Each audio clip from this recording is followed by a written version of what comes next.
নমস্কার, কেমন আছেন সবাই? আশা করছি সবাই খুব ভালো আছেন আর আমরাও খুব ভালো আছি। আজ রবিবারের সকাল, ঘুম থেকে উঠে বিছানাটা গুছিয়ে নিলাম আর আমার ছেলেরাও ঘুম থেকে উঠে পড়েছে। যেহেতু আজকে রবিবার, মন্দিরে ভক্তরা আসবে না, তাই দুই ভাইয়ে মন্দিরে উঠোনে ঘুরে ঘুরে ব্রাশ করছে। আর ছেলেদের সাথে আমিও ব্রাশ করে নিলাম। ছেলেদের মুখ ধুয়ে দিয়েছি আর দুই ছেলেকে কমপ্লান খাইয়ে দিলাম। বড় ছেলে আঁকতে চলে গেল আর ছোট ছেলে খেলা করছে। আর আমার আজকে আর পড়াতে বসার সময় হয়নি, কারণ ঠাকুরমশাই অনেকগুলো কাঁচা বার করে দিয়েছে। যেহেতু ঠাকুরমশাইয়ের সপ্তাহে দুদিন কাঁচা থাকে, রবিবার বৃহস্পতিবার, তো সেই কারণে আর কি কাচাকুচিগুলোই আগে করে নিলাম। রূপসোনাকে আবার পরে পড়াতে বসাবো, তো কাচাকুচি করে সেগুলো আবার ব্যালকনিতে মেলে দিলাম। আর ব্যালকনিতে যেগুলো মেলা ছিল গতকালকে, ওগুলো একটু আধ ভিজা আধ শুকনো, সেগুলো নিয়ে এসে আবার ছাদে মেলে দিলাম। আর ব্যালকনির দরজাটাও একবারে দিয়ে দিলাম, কারণ ছেলেরা আবার খেলতে খেলতে যদি চলে যায় আবার জামা কাপড়গুলো ছোঁয়া হয়ে যাবে, দিয়ে আবার কাচতে হবে, তো সেই কারণেই দরজাটা একবারে বন্ধ করে দিলাম। ব্যালকনিতে যেগুলো ছিল আধ ভিজা আধ শুকনো, সেগুলো ছাদে দিলাম। আজকে একটু মেঘলা মেঘলা ওয়েদার আছে। বেলার দিকে অবশ্য রোদ হয়েছিল, তাও আমাদেরগুলো মেললে তুলতে পারবো, কিন্তু ঠাকুরমশাইগুলো মেললে তো সবসময় তোলা যাবে না ভিজে কাপড় পরা ছাড়া। ঠাকুরমশাইয়ের জামা কাপড়গুলো তুলতে গেলে ভিজে কাপড় পরে তারপরে তুলতে হয়, ওগুলো ঠাকুরমশাই তুলে নেয়। যাই হোক, আজকে যেহেতু রবিবার, তাই ও দাদু কচুরি এনেছে। ননি আগেই ঘুম থেকে উঠেই চা খেতে খেতে বলেই দিয়েছে যে আজকে কিন্তু মুড়ি খাবো না, ভাতও খাবো না, আজকে কচুরি খাবো। তাই সেই মতোই ও দাদু কচুরি নিয়ে এসে দুই ভাইয়ের জন্য রূপসোনা একটা ঘুরে ঘুরে খেলো আর ননি বাড়ি এসে খাবে।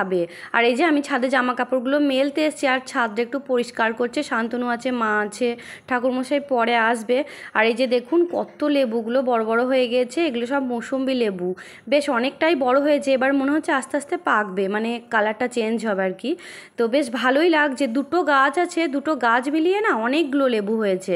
আর একটা ছুট্টি বাড়া গাছে আম হয়েছে, আমটা এতদিন খেয়াল করিনি, আজকে মা আমাকে দেখালো তাই দেখলাম। বেশ ভালোই লাগছে দেখতে, গাছটা ছোট কিন্তু আমটা হয়েছে অনেকটাই বড়।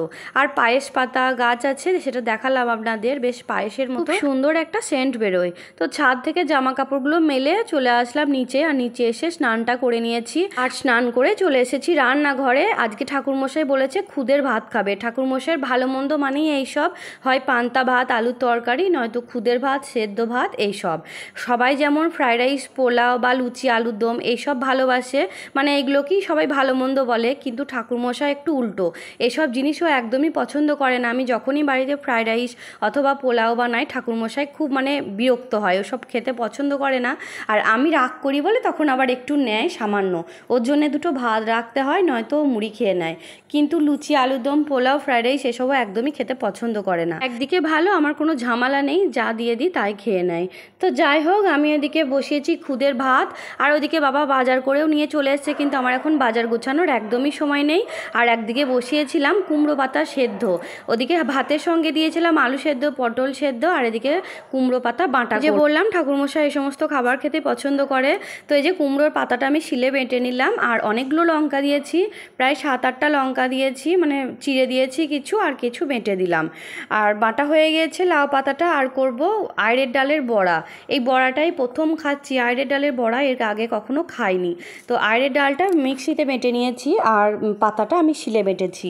তো বড়াগুলো মা ভাজলো আর পাতাটা আমি বেটে কড়াইয়ে ভালো করে একটু নাড়াচাড়া করে নিলাম কালো জিরে আর কাঁচা লঙ্কা দিয়ে। খেতে বেশ ভালোই হয়েছিল। ঠাকুরমশাইয়ের মন্দির থেকে উঠে পড়েছে, খেতে দিয়ে দিয়েছি, কিন্তু জল খাবার খাওয়া হয়ে গিয়েছিল প্রায় দুপুরের কাছাকাছি আর কি, ওই 11:30 পৌনে 12টা নাগাদ সবাই জল খাবার খেয়েছি। আর ঠাকুরমশাই পুজো করে উঠতে বেলা হলো, আমিও বসেছিলাম, মাও ছিল বসে, যেহেতু সপ্তাহে 1-2 দিন তো সবাই মিলে একসঙ্গেই খাই, ভালো লাগে। আর খাওয়া দাওয়া করে কিছু ডাল রোদে দেওয়া ছিল, সেগুলো আমি তুলে নিলাম। আর এদিকে ঠাকুরমশাই কিছু জিনিস অর্ডার করেছিল, সেগুলো চলে এসছে, কালকেই অর্ডার করেছিল। ওই সাবান 2 প্যাকেট আর বিস্কুট আর হচ্ছে পনির আছে, আর ছেলেদের জন্য স্যুপ অর্ডার করেছিল। তো এই সমস্ত জিনিসই ছিল, আর হ্যান্ড ওয়াশ ছিল কয়েকটা, 2টো আর কি। তো এই সমস্ত জিনিসই ছিল, 2 প্যাকেট দুধ। আর আমি সমস্ত জিনিসগুলো গুছিয়ে রাখলাম, দুধটা পনিরটা ফ্রিজে রাখলাম, আর সাবানগুলো আমার ঘরেই রাখলাম, একটা একটা করে ব্যবহার করা হবে। তো জিনিসপত্র সব জায়গা মতো গুছিয়ে রাখলাম। আর আজকে না দুপুরে আর ভাত খাইনি, মা যা রান্না করেছে সব রান্না ধরাই ছিল। যেহেতু বললাম জলখাবার খেতে প্রায় 12টা বেজে গিয়েছিল, তাই দুপুরে আর খিদেও হয়নি, ভাতও খাইনি। একটু আনারস বানিয়েছিলাম, আম বানিয়েছিলাম আর মিষ্টি ছিল, তো সেটাই খেলাম। তো তারপরে বিকাল হয়ে গিয়েছে, আর বিকেলে গিয়েছিলাম ছাদে জামা কাপড়গুলো তুলতে, সেগুলো ব্যালকনিতে বসেই ভাঁজ করে নিলাম। আর সন্ধ্যাবেলা একটু মন্দিরের ফ্রিজটা গুছাচ্ছি, মায়ের ফ্রিজটা গুছাচ্ছি।